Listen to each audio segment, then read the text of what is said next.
Est-ce qu'il vous arrive de sentir que vous-même ou votre équipe manquez d'organisation ou de planification? Ou encore, vous n'obtenez pas les résultats dont vous méritez si bien après tout le travail, tout le temps, l'énergie que vous investissez? Ou pourriez-vous plutôt être plus performant et plus efficace en tant que dirigeant ou en tant qu'équipe? Si oui, cette capsule est définitivement pour vous. Aujourd'hui, je vous présente les 6 dimensions essentielles pour qu'un dirigeant soit considéré bon aux yeux de ses employés, pour bâtir une équipe qui est performante, organisée, efficace, ça coche. Il s'agit du deuxième enjeu du programme de leadership de M3I Supervision. Je suis Nathalie Charrette, coach et formatrice et fière partenaire de l'Institut M3I avec son programme en leadership M3I Supervision. Par mon expérience, on reconnaît une équipe qui est organisée par, tout d'abord, la priorisation. Donc, les employés excellent tous à établir des priorités, à travailler de façon organisée et structurée, selon un plan ou pas, mais d'une façon qui génère des résultats rapidement, efficacement.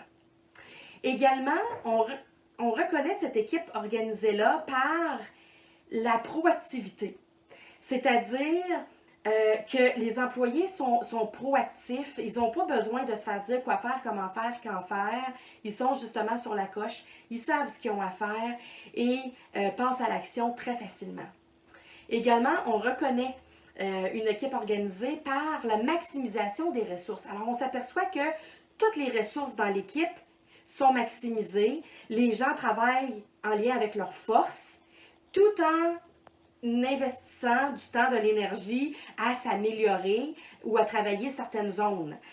Et également, une équipe organisée est dans la créativité, dans l'innovation. L'équipe va évidemment surmonter des obstacles facilement, avec créativité, innovation, mais surtout avec détermination. Donc, les idées sont bienvenues, la communication est présente pour échanger sur ces idées-là et on passe du rêve à la réalité. Donc, on accomplit ces idées-là.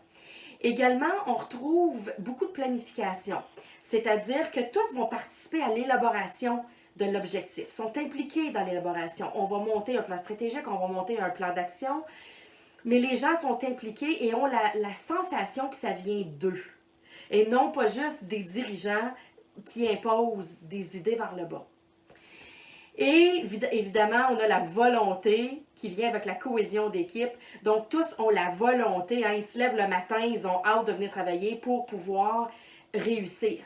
Ça, c'est tous les symptômes ou les critères que j'observe dans des équipes qui sont organisées et performantes. Est-ce que c'est votre cas?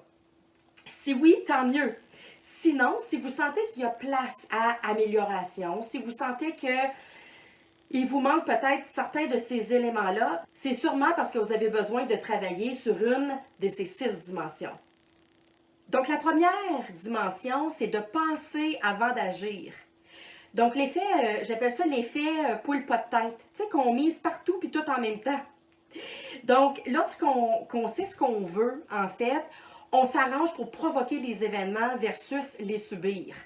Donc, beaucoup plus proactif versus subir de façon réactive. La plupart du temps, quand il y a de la complication ou des problèmes, c'est parce qu'on n'a pas pris le temps de bien planifier. C'est très évident. Donc, combien d'heures on peut passer à juste réagir versus planifier? C'est certain que ça peut prendre du temps de planifier puis ça peut faire peur. Donc, il faut faire attention. On ne peut pas tout planifier, tout prévoir. Par contre, les grands objectifs organisés avec des objectifs intermédiaires permet de calmer le pompon un peu. Ça donne une orientation, un but, puis ça nous indique aussi quand on est aux côtés de la traque au fur et à mesure qu'on agit. Donc, ça permet de se recentrer sur ce qui est important versus subir. Alors, c'est dans ce sens-là qu'on dit « prenez le temps de réfléchir avant d'agir ou de subir ». La deuxième dimension, c'est de l'imagination à la personnalité, c'est-à-dire il n'y a pas de limite à l'imagination, au rêve, à ce qu'on veut créer. C'est de la belle créativité, mais l'important, c'est l'action qui est posée pour le faire réaliser.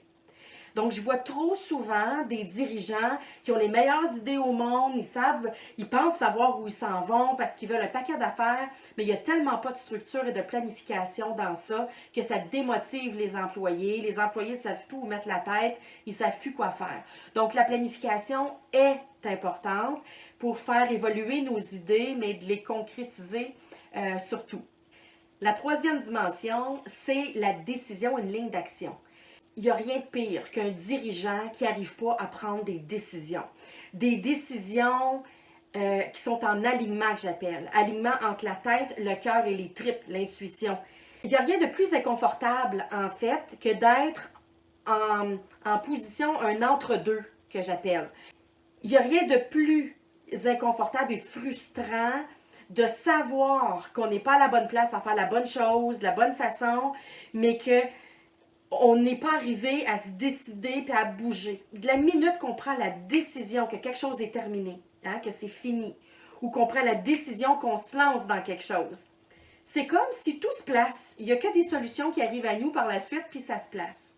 Les personnes qui ont de la difficulté, surtout les dirigeants, à prendre des décisions, rendent tout le monde inconfortable autour d'eux comme ça. Il n'y a rien de pire pour apporter de la confusion dans une équipe. Donc, le dirigeant a besoin d'être capable de prendre des décisions solides, de les assumer, d'aller jusqu'au bout et d'emmener son équipe à respecter ces décisions-là. La quatrième dimension, c'est le rôle du leader dans la décision de l'équipe.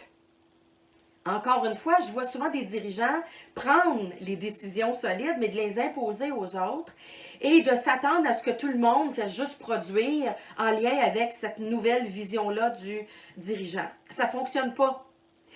On a besoin de créer la sensation chez l'équipe comme quoi que les changements viennent d'eux, que les idées viennent d'eux et que les décisions viennent d'eux. Donc, quand vous avez pris une décision en tant que gestionnaire, il y a des façons de faire pour emmener l'équipe à cheminer pour que d'eux-mêmes décident la même chose que vous. Et ça s'apprend. La cinquième dimension, c'est déléguer pour responsabiliser. Attention! J'entends souvent des dirigeants parler de délégation. « Ah, moi, je suis bon pour déléguer. » Non, vous faites du dumping. C'est très différent. Le dumping, c'est quand on dit « OK, c'est trop gros, je le donne, garde, occupe-toi-en, cours avec. » On peut faire ça avec des employés qui sont pleinement formés, pleinement compétents, ont les habiletés, compétences et expériences pour courir avec. Mais sinon, ça devient un dumping. Pourquoi? Parce qu'on donne quelque chose à l'autre sans lui donner clairement d'instructions puis sans lui montrer comment. Donc, la personne, c'est certain qu'elle ne fera pas un bon travail et ça va tomber sur son nez. Donc, en tant que dirigeant, on a besoin de savoir comment déléguer. Déléguer clairement en formant, en encadrant et en assurant des suivis. Savoir déléguer, c'est un art et ça s'apprend également. Et la sixième dimension, on parle de structurer le travail. Alors, comme j'ai mentionné tantôt, on structure selon les capacités, les habiletés et l'expérience, les aptitudes de la personne en respectant sa dynamique de la personne. Si c'est un guerrier, un juge, on ne délèguera pas de la même façon, on ne va pas structurer de la même façon le travail de ces personnes-là. Vous avez comme rôle et responsabilité de dirigeant d'assurer cette structure de travail-là chez votre employé qui n'a pas toute ces connaissances-là ou cette expertise-là. Donc, vous devez structurer le travail pour avoir des résultats parce que vous avez des responsabilités de résultats, mais tout en considérant la personne qui est en avant de vous, la dynamique de la personne. Et c'est là le bobo, parce que souvent, je vois chez les dirigeants, ils ont structuré au carré les affaires, mais ça ne marche pas avec la personne qui est en avant. Donc, ça va faire quoi? La personne va démotiver et ne sera pas heureux dans son travail, n'aura pas le goût de venir travailler, et là, ça fait boule de neige. Donc, c'est le contraire. On a besoin de structurer le travail selon la personne qu'on a en avant de nous. Et ça aussi, ça s'apprend.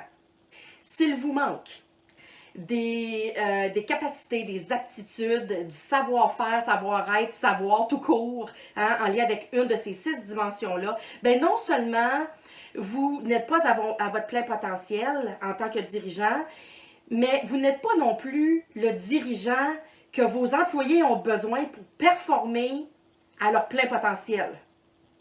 C'est extrêmement important de comprendre ça. Parce que vous voulez du résultat en bout de ligne et de la performance de vos employés. Comment avez-vous besoin d'être avec eux pour garantir le succès de ce qu'ils vont faire? Voilà. Alors, vous désirez en connaître plus sur le programme de leadership M3I Supervision. Vous désirez vous améliorer dans ces 6 dimensions-là. Mais c'est couvert dans le bloc numéro 2, le 2e module du programme. Donc, je vous invite à visiter notre site Internet pour avoir plus de détails sur le programme ou encore de réserver un 15 minutes avec moi pour qu'on puisse en discuter, faire le tour de vos enjeux et voir si le programme est approprié pour vous ou si on aurait besoin d'une autre approche, une autre démarche pour apporter cette transformation-là chez vous. Et également de lire l'article blog qui vient avec la capsule d'aujourd'hui sur notre site Internet. Là, question d'aller chercher tous les détails dont je vous ai transmis. Alors sur ce, passez une magnifique journée de dirigeant. Bye bye!